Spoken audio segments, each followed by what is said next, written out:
In you makes you a conqueror. You are part of the body of the Lion of the tribe of Judah. You have your root in him, even as he has his root in David. Two weapons for conquering conquerors are men with the heart of a lion. They turn aside from no foe. Their attitude towards every obstacle in life is positive. To them, there is only one end to every challenge, triumph and conquest. They, however, do not rely on themselves, but on divine forces for winning.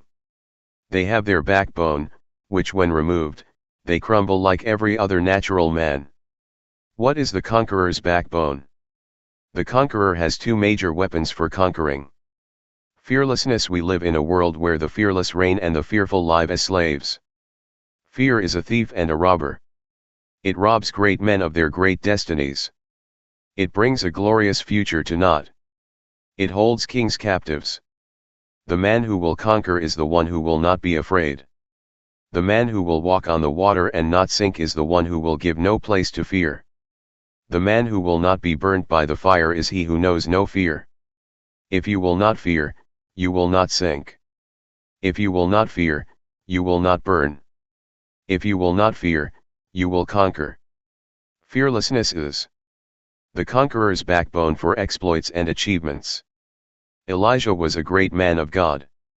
He was known for his fearlessness. He stood before the king and said, "There will be no rain for 3 years, except by my word." He confronted the king and the nation of Israel with their idolatrous practices. He knew no fear. He single-handedly slew 400 prophets of Baal. But then Jezebel arose against him and the devil came and instilled fear in him. Unfortunately, he accepted the devil's lies and ministration. He forgot who he was and the God he served. His confidence was broken and the great man of God sought for death. Fear leads to destruction. It takes one to the depths of hardship and frustration. A fearful believer is powerless against Satan. King David was a fearless warrior. He knew no fear and he conquered. Goliath and the host of the Philistines fell into his hands because of his fearless stance against them.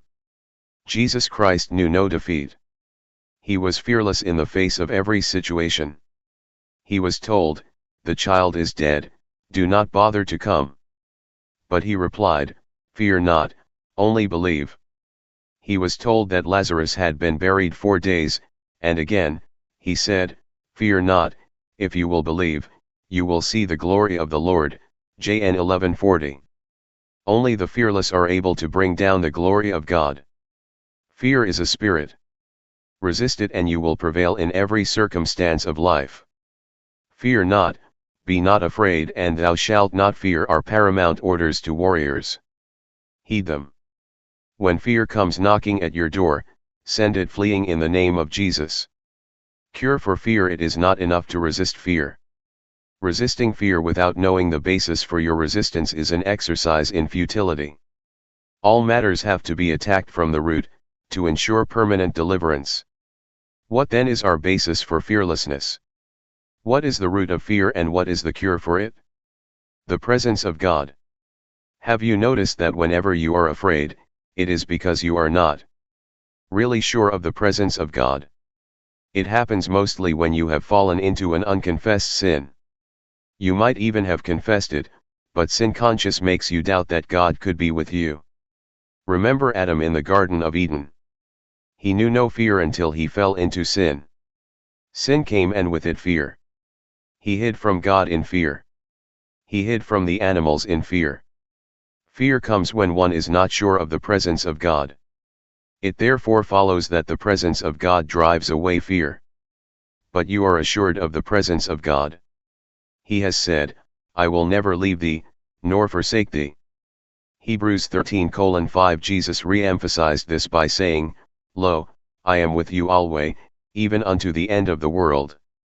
Matthew 28:20. The Lord is with you and ready to act on your behalf when you call on him.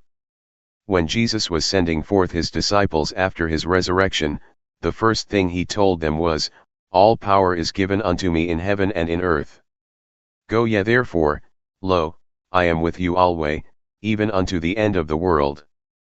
Matthew 28:18-20. The reason the disciples then and we now can go forth and conquer is because he is with us. And the reason we rely on his presence is because all power is in his hands. Just like John puts it, greater is he that is in you, than he that is in the world. 1 John 4:4. Only those who are conscious of God's presence with them and the power he wields will conquer. They are the strong ones who will do exploits. David knew his God and was constantly conscious of his presence with him. This eliminated fear from him.